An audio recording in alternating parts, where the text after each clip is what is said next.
Okay, I think we're ready to begin. Thank you again for joining us today for the Spring Family Forum. This presentation will also be available for you on our website. Our presenters today will be Tibisay Guzman, Executive Director and CEO, and Deborah Mondello, Senior Assistant Executive Director. Tibby will be speaking first. Thank you, Christina. Welcome, everyone, and welcome to our new virtual family forum. We originally planned this forum in March, and as you can imagine, our world has changed in an instant back then. And we activated our emergency response to this COVID-19 crisis. So we were a bit busy in the last few months, and we are happy to now rejoin you today. As our overview states, we're going to talk about living with COVID-19. This has been, of course, an unprecedented experience, and we want to really share with you how we delivered our services and the changes in residential visitations. And we're going to explain what are we doing to prepare for our reopening. And that's what we're calling Moving Forward Plan. And in the Moving Forward Plan, we're going to talk about our Family Day Service Survey results. This is important to share to all our families, and it's also important to our planning process as we like to always check in with all our stakeholders, our families, our individuals, and our staff. And then we're going to detail some next steps before we reopen. I think it's important really to explain at this point that reopening is always based on our regulatory requirements. And we are regulated by the Office of People with Developmental Disabilities, OPWDD, and they give us the direction in combination with the Department of Health regulations. And of course, they all use what guidelines that are available through on the federal level, usually CDC. So once we get those instructions, then we are able to disseminate them to our families and explain what are the next steps. So we're going to talk a little bit about that later today. And it goes without saying that, we are anticipating drastic Medicaid cuts. And it is really important for us to share that with you because we're going to need your help, and we're going to need your help soon to speak to your legislators and address these issues. I'll talk a little bit about that later. So at this time, I think I'd like to step into living with COVID-19. Life with COVID-19 has been quite interesting, and as you can see, this is a very busy slide. It is meant to be a busy slide because it represents the extended work that took place to continue our teaching and training and caring for our individuals. To see more of this, you can go to our website at arcwestchester.org and experience all the stories and videos in detail. This is very exciting to really explain to you that our learning starts with our preschoolers, where our teachers transition to distance learning very quickly and ensure that there's a continuity of education. And as we move to the supports at home, we all know that required to be continued, and what we called a shelter-in-place environment where all our individuals were confined to their home and not allowed to step out. And that is still the case at this time. And this started at the end of March, and we have not seen any changes in this regulation. And also, we want to make sure that you're aware that we continue our education process even at home. This is an example here, cooking with fun. And I think it's important really to note that we also were able to connect with our community, and Fables Farms reached out to us, who is a local farm in Westchester. And it's really nice to know that they donated produce to our homes on a regular basis throughout this time. And what we did was our nutritionists took this opportunity to show how to cook with some of these produce. For instance, like chard, it's not something everybody knows how to cook with. So there was a lot of new learning that took place during this shelter-in-place environment. And of course, safety at home is so important. We actually delivered our personal protective equipment, PPE. I think we all know what that term is now. to all our homes, and we use our day services staff to do that. We deploy them in all different ways. Obviously, things had changed immediately, and we were able to work that through and have an integrated approach in our services, meaning residential and day services were working together side by side in this new world. Volunteering also is a big aspect of what we do in day services, and we were able to continue it in some of our homes. This group is making masks. It was very important that these masks that then were donated to a soup kitchen and given out. So, it's wonderful that a giving back approach is always continued in our homes, and even in this shelter in place environment. And of course, there are the families that are living, their individuals are living at home. I think the staying engaged is very important, and we have a tremendous amount of Zoom programming taking place throughout the day, and many of our day services families took advantage of that, and that worked out really nicely. And of course, we want to engage the community, and how we engage the community is by making sure that they're aware that we have heroes working at home. Our DSPs have been on the front lines during this coronavirus, and they are very similar to hospital staff as essential employees whose passion for caring and nurturing people we support is a priority, and over keeping themselves safe at home. And of course, we honored our staff, giving them with a care package. The Arc Westchester partner with Cigna and the Tompkin Mahopac Bank to create a hero's lunch bag, which is really, really fun. That recognizes their tireless efforts during this difficult time. We want to continue to try to give our staff care packages, but obviously, it goes hand in hand with the support we get from the community. And last but not least, I think it's very important to recognize on the bottom right of your screen, you'll see two people standing there with gowns. That is Gary Evans on the left and Althea Palmer on the right. These are two of our staff that volunteered to self-quarantine with the house that they work at during the time where we had to quarantine everyone. And they did this on their own. They decided that it was more important for the safety of the individuals that they support to actually stay there and sleep there for 2 weeks. We were amazed, of their dedication, and we were so proud of them. And that's pretty much what I want to convey to you right now, that if there was a lesson learned here, is the lesson that I learned is how resilient and dedicated our staff is. And we're extremely proud of what they do, and they are truly our heroes.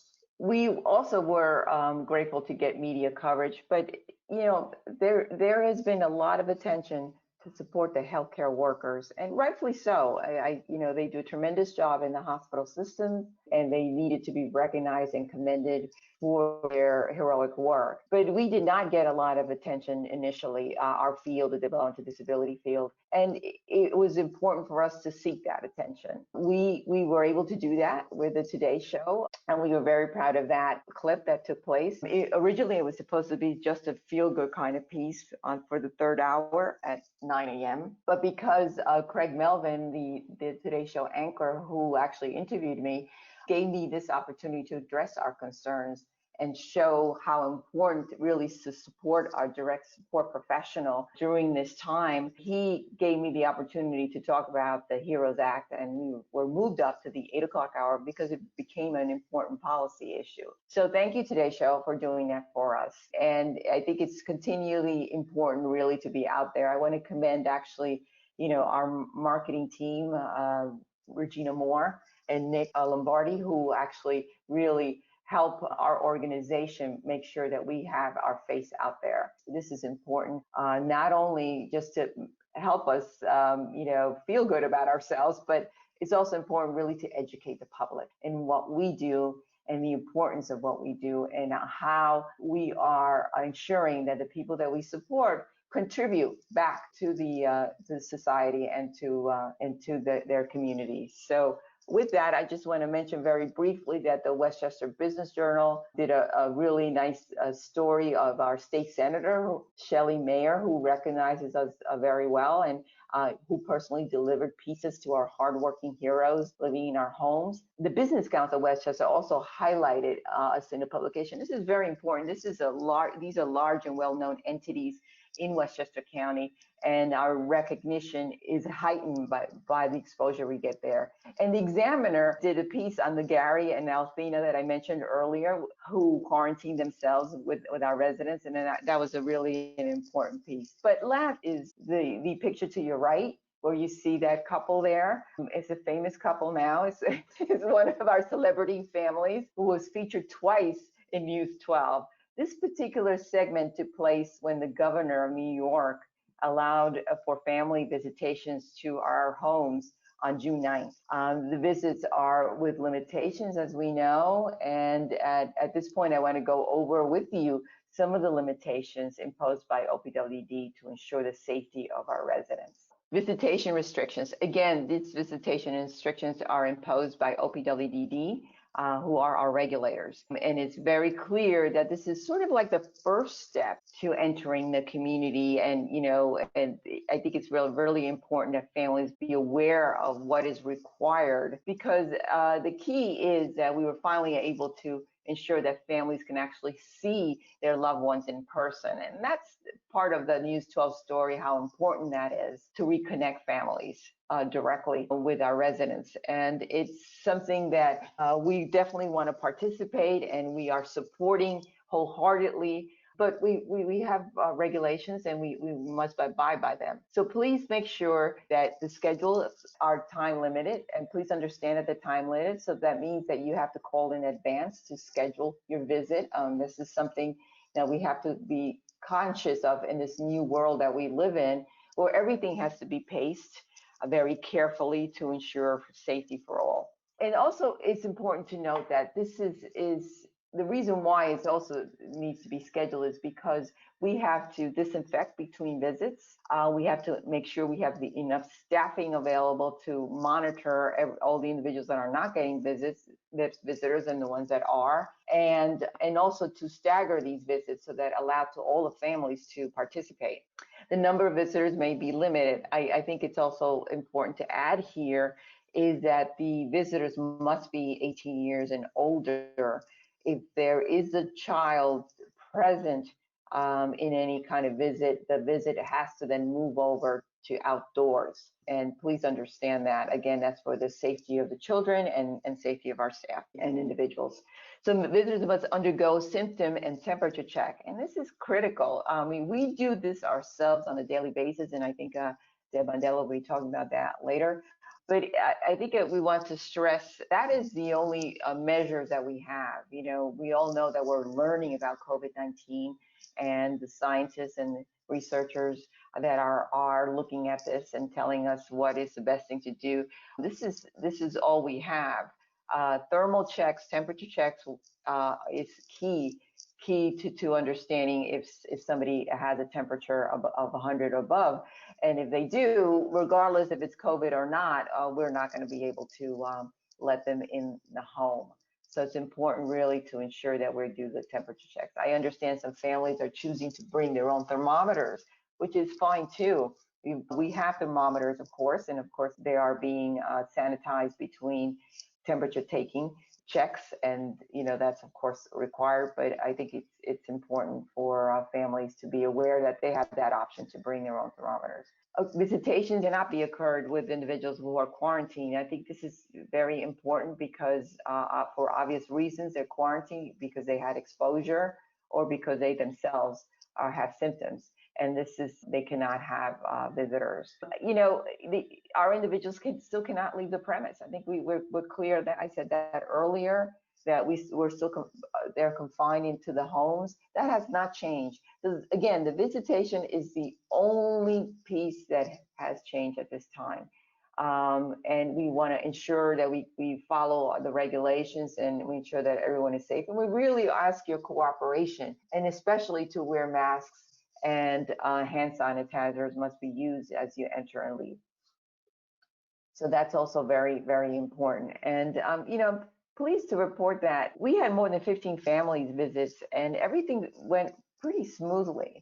Understandably that these requirements may seem intimidating and overboard, but we spoke to a parent recently, and the parent mentioned that the process moved very smoothly. And I think there's a reassurance when we go through this process. The whole point is really to ensure everyone is safe, not only the individuals, but you as family members who are coming to visit our your loved ones at our residences. And we want to make sure that experience is a happy experience and a warm experience. So please feel free to visit if you have a family member that lives in one of our residences, but please schedule your visits first.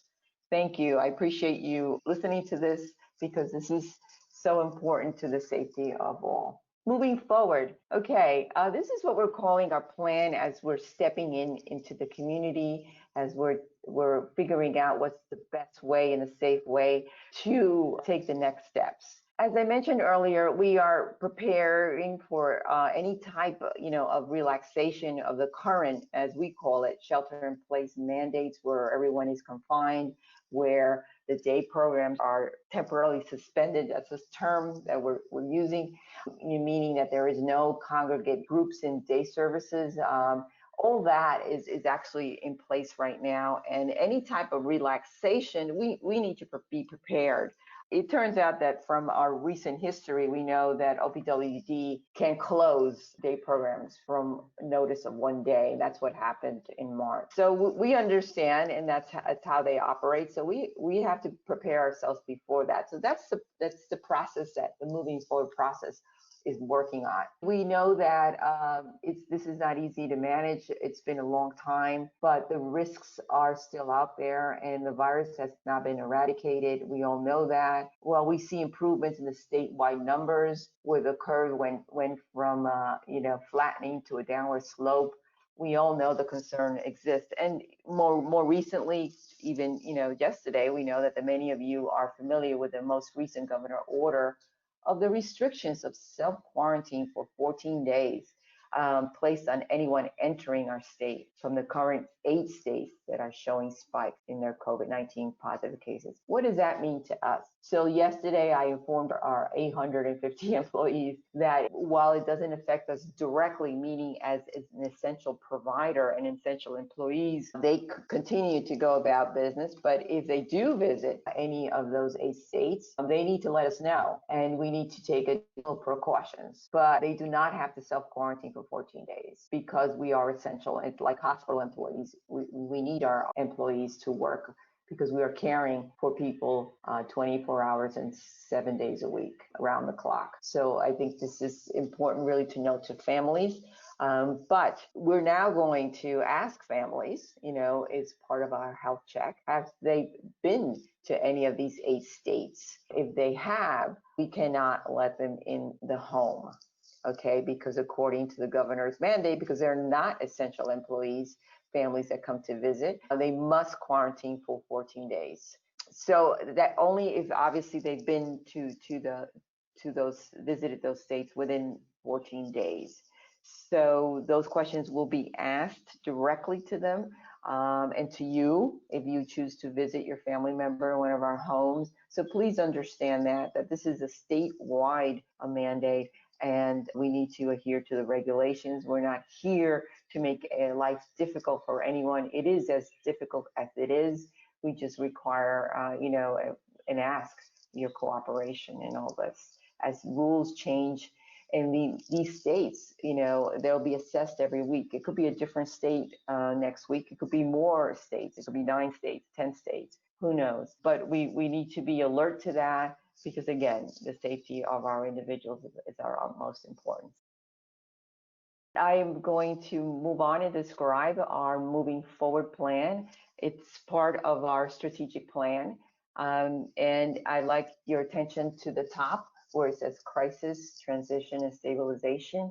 I'd like to point out here that we are currently in the crisis stage as we defined it, ARC Westchester, but it is defined similarly by the state. It's called the disaster emergency phase, and we are still in there. Again, while the state has slowly and carefully opened up and now in phase 3, the communities, the stores are now able to have indoor visitors and customers at 50% capacity, we don't have those opportunities. We are governed differently.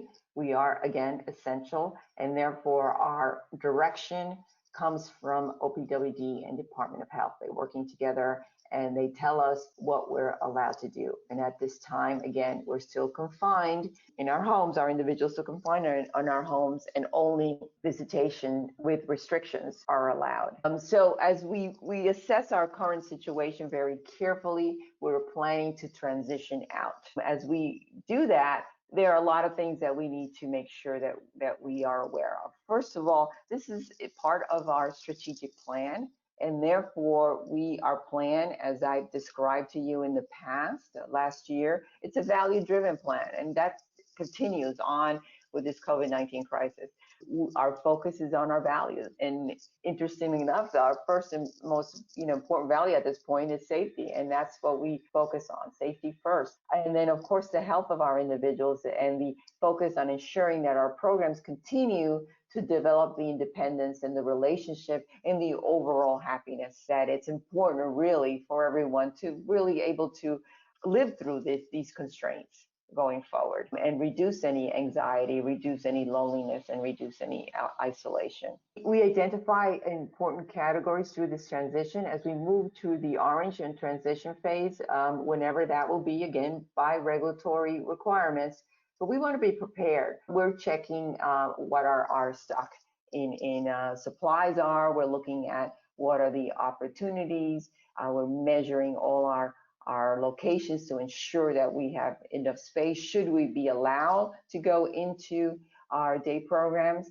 And again, the overall focus here is to reach a stabilized state. In our initial plan, we started this plan in May. We thought, by June, maybe July, we'll be transitioning. And technically, we just, at this point, only on last Friday is when we transitioned into that visitation for residential. That's just the first step. And I have to say, because we prepared well, I have to say kudos to our residential and day programs, where when this regulation came down, which again was only like maybe 1 or 2 days notice, we were ready. We just shifted. We knew exactly what we needed to do. We have protocols in place. We apply them now to visitors. And we felt very comfortable transitioning very quickly. And that's because of the preparation, and putting these plans together has been helpful to do that. As we look down into the 3 dark boxes, you'll see environment, supplies, workforce and health, and organizational, technology, and fiscal. And these are the categories that we felt are very important to monitor on a regular basis during our crisis and transition phase, and of course in our stabilization phase. At this time, we feel that transition is going to be a long, long haul. So we're probably going to be the rest of the year in a transition phase. We're probably going to see hopefully, we're hoping to see some stabilization next year. Again, things are very erratic right now. We all know that we are still in our first phase of this coronavirus. It's considered a wave, and we probably will be in this first wave for a while, and we'll see what the second wave, if it comes, and here in New York anyway, as we see it elsewhere. Hopefully it doesn't. We're ready to go back. Actually, we're not really going back. We're still in the crisis. We're ready to stay in a crisis in a long-term way, and I think that's what the piece that's important, to ensure that we have the infrastructure and the technology and the workforce to help us with a long-term crisis situation. And of course, involving our stakeholders, involving you, is very important in this process. So we were going to talk about our surveys, our family services for day programs. We did interview staff, and we're going to interview our individuals shortly to ensure that we get everyone's feedback and understanding, and make sure everyone has a voice in this process. And as we move forward, we know that we've integrated all the thoughts and ideas of everyone involved. So that's our moving forward plan in an overview nutshell. And now I think the next step is really to give Deb the opportunity to talk in more detail. Deb Mondello will be discussing environmental and supplies and workforce and health, and then I'll take it back and discuss our organizational technology and fiscal approach to our moving forward plan. So at this time, I want to introduce Deb Mondello. Deb Mondello has been with us for just more than a year, and she has a lot of extensive experience in a mental health residential environment. So she was always she's ready to address this crisis situation. So I'm happy to have her by my side. She's a good team member and was extremely helpful to ensure that we move forward in our plan. So Deb, I'm going to give it over to you now to talk about environmental and supplies. Good morning. So I thought we could drill down a little bit more into what has been happening with the environment and supplies. As Tibby mentioned, as we move from a crisis into transition, this is an area that we need to highly focus on to ensure the safety of both our workforce and the individuals that we support. So as we talked initially about shelter in place with there not being any type of visitation, that was our initial environment in a crisis phase. We just went through our visitation policies with you, which sort of shows the development towards moving towards transition and planning for an eventual lift. One of our biggest obstacles that we were successful in was in the securing of PPE equipment, the personal protective equipment. Initially in the crisis phase, one of the things that we did was we centralized the delivery of all PPE equipment to our headquarters and developed an internal supply chain and delivery system to ensure that we actually prepared boxes of the equipment that we needed and delivered them to all our houses across Westchester. And we were doing these deliveries several times a week to daily to keep up with the demand to ensure the safety of everybody, both our workforce and the people that we support. As we move slightly into a transition phase, not quite, the supply chain within our system has lifted slightly. So now we're able to start decentralizing the process and allowing for the houses to order supplies directly. And that is very much more freed up, and we're able to kind of shift them in more of a rhythm. And that's something that we can tell in terms of the supply chain starting to lift. As we talk about these phases, what happens is the PPE equipment becomes standard operating procedure. And I'm sure we can all reflect back a couple months ago when it seemed that these masks and face shields and gowns and hair covers and shoes, the hospitals were struggling to get them. But now, when we go about our daily life, we're all wearing masks. It's become a standard way of life for all of us. In reviewing our environment, both in the residential and in our headquarters and additional buildings, as we prepare for reentry, we need to ensure that there's appropriate social distancing, that there's floor markers, that there's signage for elevator capacity, bathroom capacity. We need to know how many of our staff are in the building on any given day on a headquarters level. We need to begin looking at infection control and training for all of our staff to ensure that the environment is sanitized, cleaned deeply on a regular and frequent basis. So ensuring that, doorknobs, handles, elevator buttons, ins and outs of doors are all sanitized regularly. And that's ensuring that we have a safe and full environment. And as Tibby mentioned, we're crisis, transition, stabilization is a long way off, but this process is most likely not linear. There's going to be a sort of a back and forth as we really monitor very carefully what is happening, in New York and in our system. Workforce and health. We feel that having a healthy and safe workforce and, of course, individuals we support is vital. So, of course, we have instituted health checks for all of our staff in the certified sites and the residences, for example. Very early on, staff were receiving temperature checks prior to entering the building, and every 12 hours if they were on a shift that extended past that. Again, anybody that had a fever of 100 or above was not allowed to enter and was sent home. We would have a daily review, and would continue to have a daily review of every single staff member that reports any symptomatic COVID-19-like symptoms or reports a positive test. We also do the same for the individuals that we support. We've developed very intensive policies around our workforce, around essential workers, around the health checks, and around the appropriate time to return to work. We have staggered schedules for our staff, and basically to ensure that we don't go above capacity in any areas.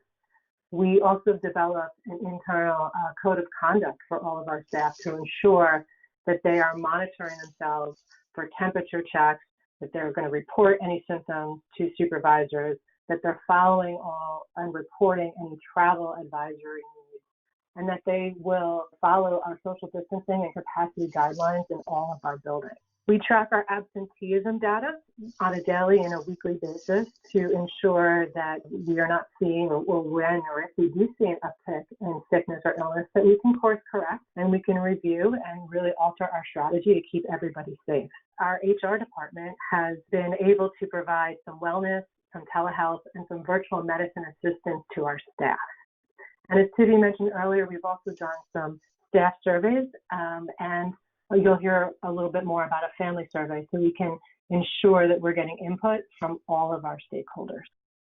Thank you, Deb. Thank you for that thorough review. As you can see, our actions are very detailed, and we have reached many of our outcome goals. We have a very extensive detailed spreadsheets in every single of those categories that Deb has mentioned. We monitor those on a weekly basis. And I think it's important really to share with families that we feel very strongly that we're on the right track and we're ready for any kind of change that were directed by OPWDD. Now, organizational, technology, and fiscal, those things we felt are really come together. Organizational basically is because we are a very large organization. Just to refresh our families, we serve about 2,000 people. We have 850 employees. We have 68 locations. So we're spread throughout Westchester. And it's really important that anything that we address, and especially in a crisis situation, that it is disseminated quickly and broadly throughout all our stakeholders to ensure that we're following through in all our activities and action plans. We viewed how we are as an organization, and we ensured that we had systems in place to make sure that our digital movement to the digital world took place in the best way we can. And of course, we found gaps in those systems. So we are addressing that, and it's all in relation to the really remote access. We are a service industry, we're known for face-to-face services, and that's what we do. It's part of our mission, to ensure that we connect directly with the individuals that we support. So that's not going to change. So when I talk about remote access, we're not going to say, we don't want to connect with you face to face, and we're going to now prefer to do this remotely. No, we're saying is that because of this crisis environment, we are put in this situation where we have to do remote programming. And with that, we need the technology and the infrastructure to make sure it happens correctly. And I think that's important really to explain here that we're working together very closely to ensure that we prioritize training and tracking and streamlining all this training, ensuring it's accessible remotely to our staff 24 hours, 7 days a week. And so we're providing that opportunity. And we want to make sure that we're able to increase program ability through having remote access. We talked about the Zoom programs that we provide through day services. We may have to continue that. And in some ways, it's been a positive experience. And on a personal level, I have to tell you, it has been a positive experience as a parent with a adult child in our choices system. He has been able to access this remote learning and introduce himself to new friends that he's never met before, and he's enjoying the process altogether. So it's been positive for him, but at the same time, we're not saying we don't want not to have a face-to-face interaction, and we have to ensure that we work toward that in a safe way through our organizational approaches, and ensure that we have the technology available. So we're going to we're spending the next few months assessing our technology. We've employed consultants to help us with that process. We're committed to enhance our technology, and we're going to ensure that the technology includes the expansion of healthcare components. Deb mentioned, this is critical really to the continuation of our services. We're in a new environment right now. Everything has to be checked and double checked in reference to people's health, and we have to make sure we record those systems electronically. And of course, remote access and capabilities is an important piece to every industry right now, and we are certainly focused on that. Just to touch a couple of things on the fiscal end, all this obviously requires resources and funds. So we are assessing those pieces. We looked at obviously streamlining some of our expenses. We're committed to ensure that we have a cost-effective approach going forward, but at the same time, we are seeking other resources to help us. We visited this summer, filed for several grants, and we did get one that we're very proud of.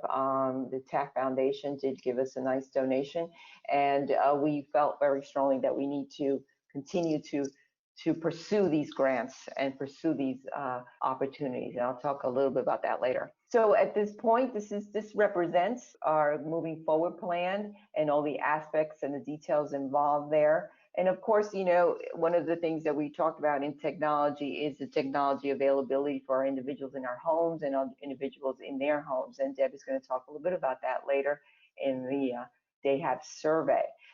Okay, so now we're going to give you some more detail in reference to our day services, which is a big question mark with many of the families, and understandably so. We've been in this standstill remote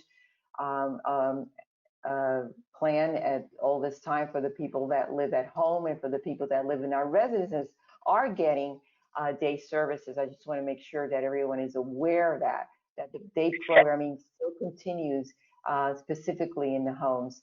And Deb is going to talk a little bit about that. So I'm going to turn it over to Deb in our moving forward day services plan. So as mentioned earlier, many of you possibly even received our Day Services Family Survey. And the idea was, of course, to get feedback from you, our stakeholders, to help us develop the supports and services that we need to really push forward in transitioning and reopening. I'm going to go over the results of the survey and share those with you. First question that we asked our family members was, what type of day services do you envision upon return and upon reopening? We did allow families to pick more than one response. We received about 153 discrete responses, individual responses. And as you can see by this slide, about 72% of the families surveyed really reported that they want traditional day services full-time if possible. Another 13% requested traditional day services part-time. And again, that could be a combination, because for this particular question, we received about 173 responses for the 153. Only 1% responded that they will not return. We also asked our families the question, when would you feel comfortable having your family member return to some type of day services? And I think it's very interesting that nearly 32% of the family surveyed said that they're not sure. And I think we can really all relate to that, because as much as the previous slide told us that we really want to return to day services, we're not sure when that's entirely, we'd feel comfortable with that. 28% did say as soon as possible, and another 21% said within the next 2 months. So again, we did allow people to choose more than one response, but we got about 162 responses here for the 153 discrete. The next question we asked families was about technology in the home. And we were asking people if they had desktops or laptops or iPads or iPhones, or also asking them if they had no technology at all. And what we found was that 5% of the homes do not have any type of technology, but that 95% do and are able to receive some type of remote support. Now, of course, we will be drilling down further to see, if we can possibly identify these families and see how we could support them further. Another big question that I think is on everybody's mind is, what will transportation be or look like? So we did ask families, what was your preferred transportation option? Because we do need to know in terms of the comfort level of families wanting their loved one to return, but who did they want to do that transportation? Overwhelmingly, the families have chosen the ARC Westchester as their preferred transportation method. 17 sort of had other or family members or possibly paratransit. We also wanted to know and ask families, what has worked for you or been a positive aspect of keeping your family members home during this health crisis? And we did allow people a text box field here. We did not do a multiple choice. We really wanted to know what they really thought. And the way we categorized this was we actually hand read all the responses and kind of grouped them by themes. 39% of families reported that the video calls made a really big difference. And video calls were defined as whether it was the Zoom sessions that were happening or possibly even FaceTime or other sort of meeting platforms. Another 16% reported the phone calls made a big difference. What I also thought on here was nice was the 9% for staff, because really if you put the video calls, the phone calls, and the staff together, that's almost 60% of really giving us some really great feedback that the people, our staff, have been amazing through this crisis in supporting people remotely as well. There was some satisfaction in knowing that their loved ones were safe. And what I also thought was really nice was there were a couple of comments for speech therapy by video, feeling that really helped prevent regression and really connected individuals. We also asked families, what was the biggest challenge for you during the health crisis? And we used the same methodology. We provided a text box field and we read them all and we categorized them. And these were the themes that we found were very prevalent. 34% of families surveyed really felt that isolation had a really big impact during this crisis. 13% talked about not visiting. And I think, Tibby spoke earlier about some of the media coverage, and I think we can all relate with how difficult that is. 10% talked about boredom, and we're always looking for creative ways to connect and engage with our individuals and our families, so we will continue to do so. Anxiety about the crisis, certainly understandable. There was a 9% that reported no problems, which is great. But I think the other themes on here that really spoke was getting help. How do I get help if I'm working and I have my loved one at home? The changes in routine. How do I stay healthy? How do I explain COVID-19? Finances, being sick myself. And I thought it was important to recognize loss on here as well.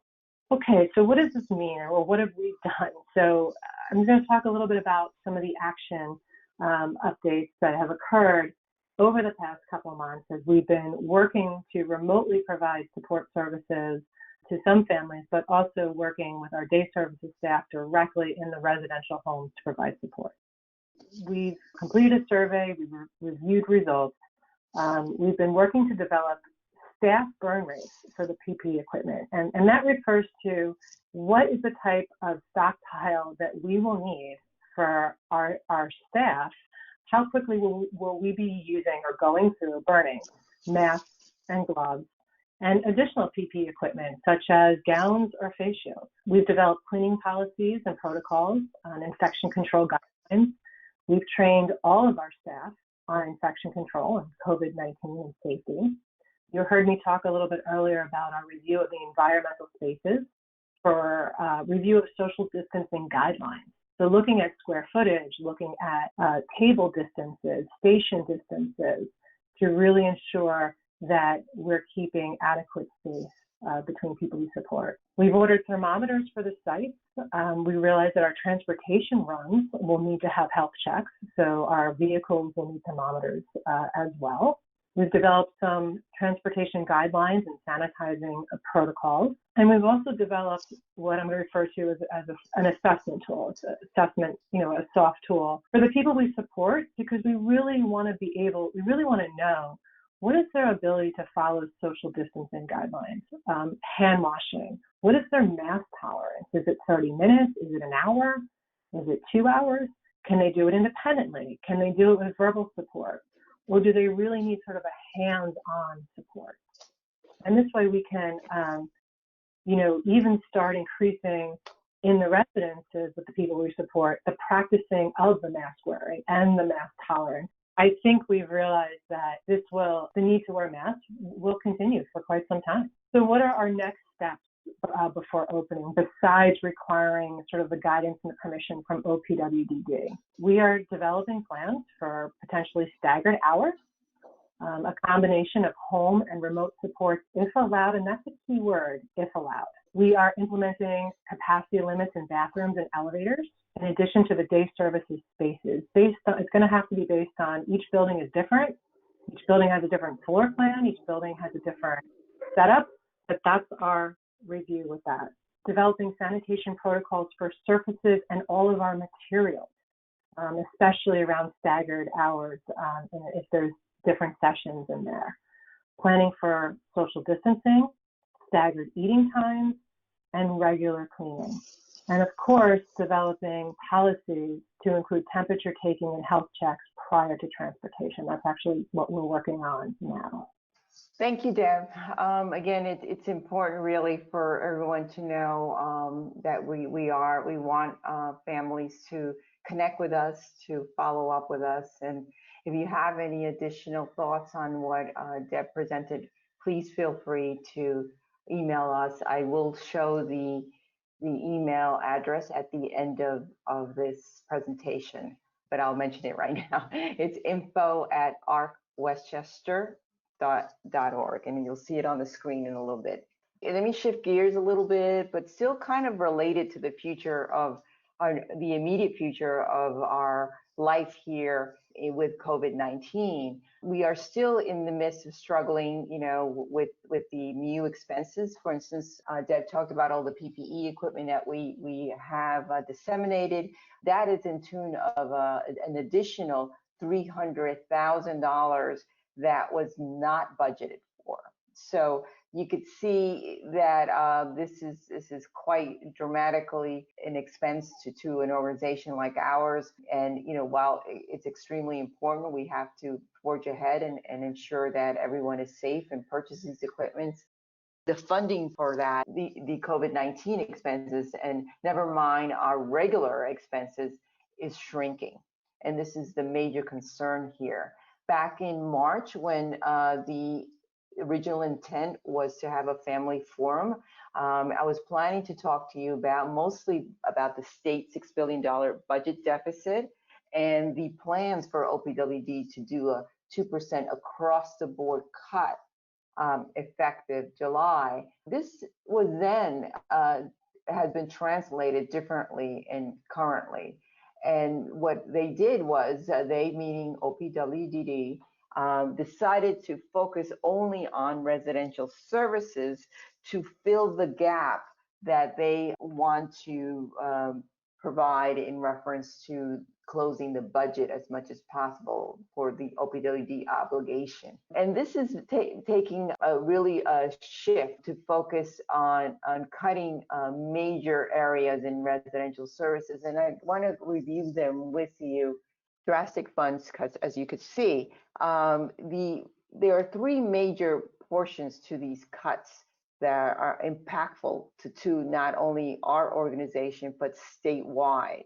The first one is that we get paid a percentage, which is about 3% of our cost, in order to support the fact that we have empty beds here and then, because many times we are not filled to full capacity, not because of our interest not to fill the bed, but because of the process, what takes place. And many times the process is beyond our control, meaning ARC Westchester's control.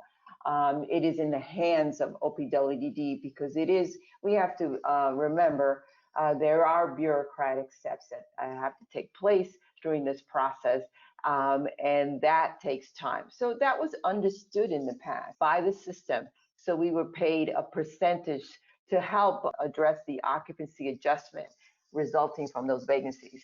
Now that is going to be eliminated altogether, gone. So now we don't have that cushion to rely upon when we have an empty bed. So the second thing that is also very devastating is the slashing of reimbursement by 50% for what is called the retainer days. This is when residents are in a hospital or nursing home or any other healthcare type facility that is not their home. And also when they're taking a therapeutic leave, which is defined when they step out for vacation, it could be independent from their family or with their family, or when to visit their family overnight. In the past, we were paid 100% because it's understood that the staffing cost is a fixed cost, as we like to say, which means that it doesn't go away when the individual goes on vacation for a week or goes to visit their family over the weekend. So now we still have to pay for staff. We have to pay for their benefits, which is average of 40% of their salary. We still have to pay for the infrastructure. We have overhead. All that is now compensated at a 50% level, meaning that we're only going to get 50% of what we used to get when an individual goes into a hospital or when they go and visit their family. This is extremely devastating to all our the providers in New York State. That means that every time that you, as a family member, wants to take, which you have every right to take your family member home for the weekend or for a vacation, we're only going to get paid half of that. So it's very concerning. How are we going to do that? Certainly you have that right. We're not saying not to take your family on vacation or to visit you, but we want you to be conscious when you do that. This is the proposed regulation that we're only going to get reimbursed 50% of the time. So it is very concerning. It puts us in a very awkward position with families also. And it's really not fair to us, not fair to families, not fair to the individuals. And in addition to that, they're going to cap the current reimbursement rate to 96 days. That means that after 96 days, I mean, should the family have an extended leave for some reason, they like to take their family member for the entire summer and it exceeds 96 days, the concern is that we're not going to get paid at all. So certainly we need families to understand this. You know, we're not saying no, don't take your family with you, but we want you to be aware when you do, this is what's going to happen to us. And this is the first time that we are actually addressing this to you, but I think it's important to know that this is a proposed regulations at this point, and the opportunity right now is for you to help us with this in order to eradicate these cuts. And the only way that we can do that is with your help. This is how you can help. I mean, you can contact OPWD and the governor's office this week. It is very important to do it now. We have set up a page on our website with a direct link to voice your concerns. It's really important that they hear from you.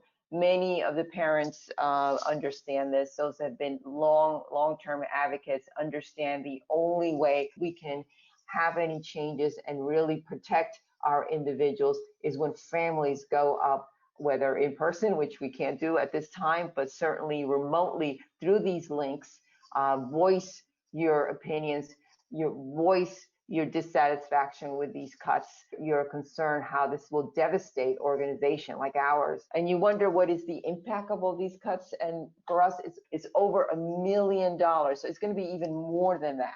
And it is huge to have this on top of our COVID-19 expenses that we talked about earlier. Just the PPE was $300,000.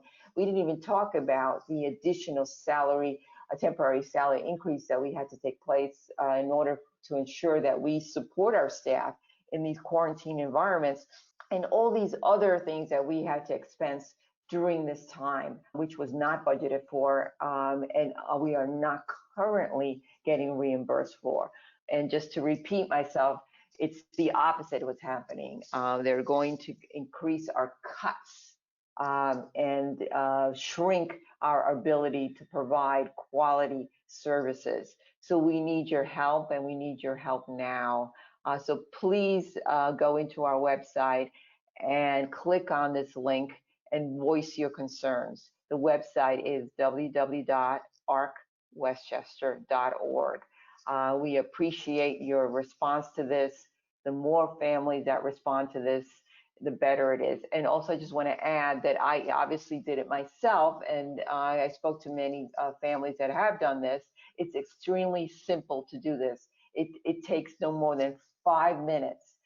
It's done through an electronic system, and you can quickly voice your concern. You could even also personalize it. I personalize mine because I have several hats. You know, I am a provider of services, I am constituent, and as well as a parent in the system. So I made sure my legislators know that, and I want to make sure that the governor knows that.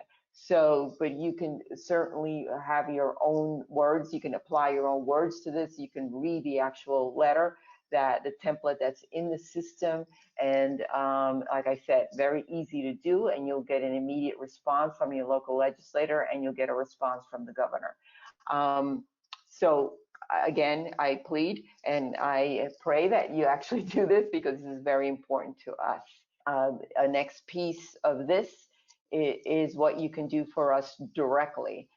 We all know that our resources are going to continue to dwindle, and some of it is a reality. Hopefully we can reverse some of these potential cuts, but if we cannot, we certainly need to find resources elsewhere. As I mentioned earlier, we are diligently working on filing grants. We filed several ones. So like I said, we received a nice one from the Taft Foundation, and several other smaller grants that came in.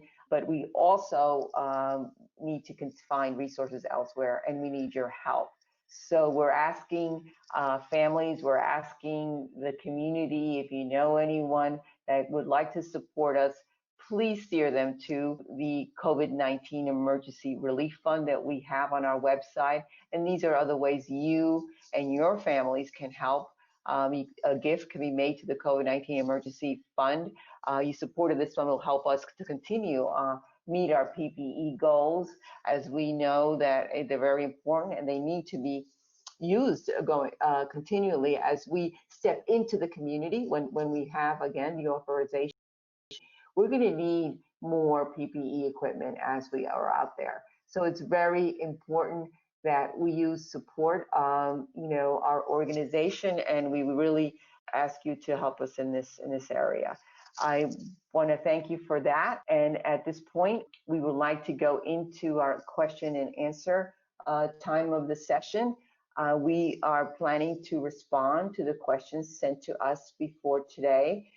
We will answer as many questions as possible during this webinar. I see it's 11:09, so we have a good 20 minutes to do that.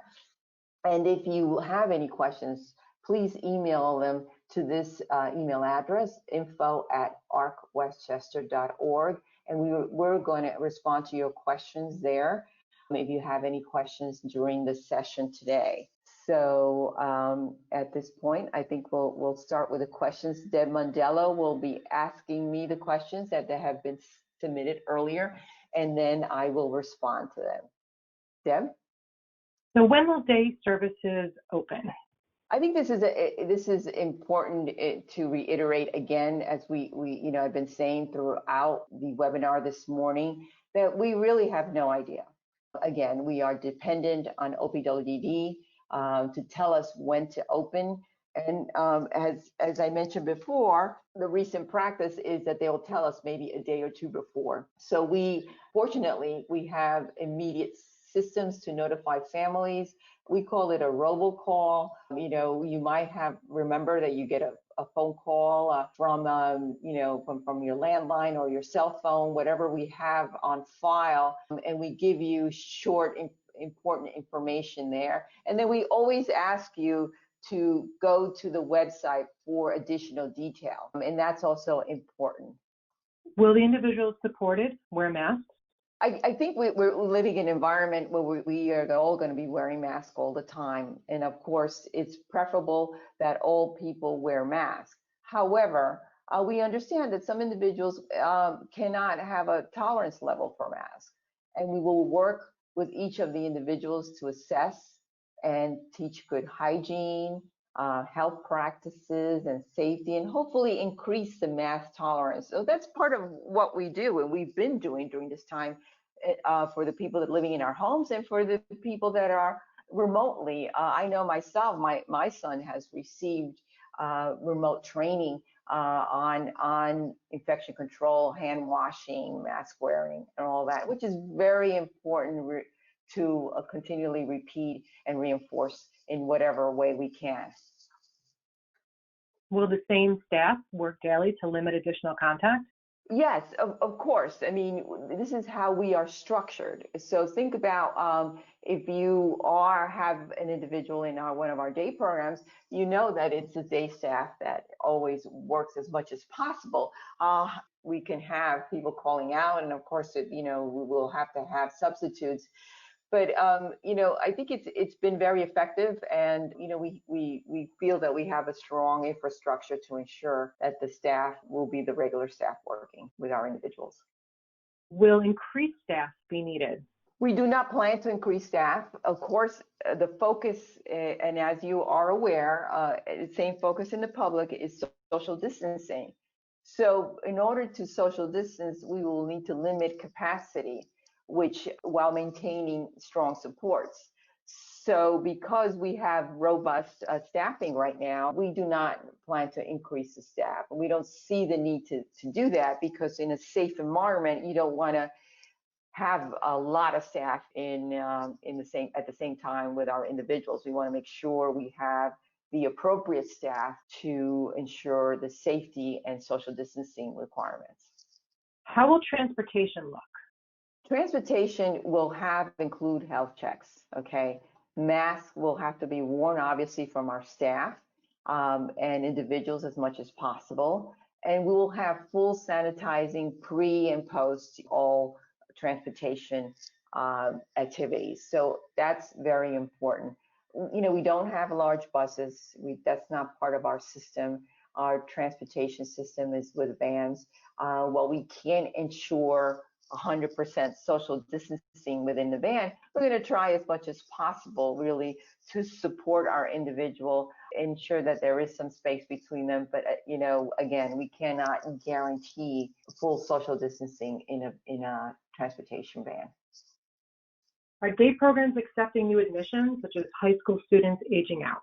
Day programs are now evaluating our new admissions. They develop a remote interview protocol system. So that's being taken place right now. We are going to begin to accept new admissions very soon. So we're excited about that. And as far as high school age out, there's no difference. Most of our new admissions tend to be high school age out because it makes a lot of sense. So I think that we are looking at that to expand that. And I think it's very important. Again, we are bounded by our regulations. So therefore, we need additional guidance from OPWD. They have not given us guidance on how to address this going forward. So as we know more about how we are opening, what are the steps that we are required to take to open our sites, then we have a better opportunity really to assess how many individuals we can bring onto our programs. Has the process changed for registering for a day program? There is no change in the process. There are remote opportunities to proceed through the open door process, and I think OPWD has addressed that. If you have a specific questions regarding that, we'll be happy to answer it. And please, ask us through our info at arcwestchester.org website. For fragile individuals, does OPWDD offer a continued shelter-in-place option? I think this is really an important question.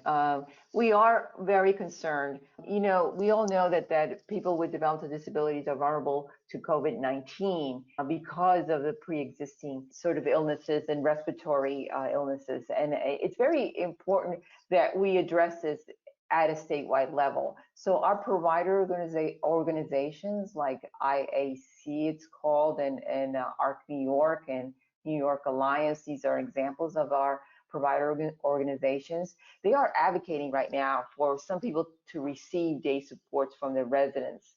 This is a key really to ensure the safety of all. I hope that they do that, because if it is successful, we will certainly ensure that we will explore these services for our older and at-risk individuals that living in our home. I think at this time, we don't have any more questions that were submitted before the webinar, but this is very helpful for us to get the questions in advance so that we can share with everybody and respond to you directly. To us, this has been very important to communicate with you. This is the new world, as I said before, that probably our next communication with family, our next forum, will be in this format to ensure that you hear from us as a group. And then if you could give us your feedback, I think that's really key and important. Please email us any additional questions or comments at info@arcwestchester.org, and visit our website regularly, because we post or update news there and information, and our opportunity for you to be involved. Again, I really want to thank you for listening to us, and hopefully we'll be scheduling another one of these sessions in a month or so to give you a further update on what is going on as we transition, if we transition really to a more relaxed setting with COVID-19. And I want everyone to be well and be safe. And if there's anything we can help you with, please, again, connect with us. Thank you so much for participating. I want to thank the panelists. I want to thank Christina Thompson, who was our host. And I want to thank behind the scenes, Jordan Jenkins and Regina Moore, who helped put this together. And then, of course, my co-panelist, Deb Mondello. And we are again here to help you and answer any questions that you may have through our website. Thank you again. Bye, everyone.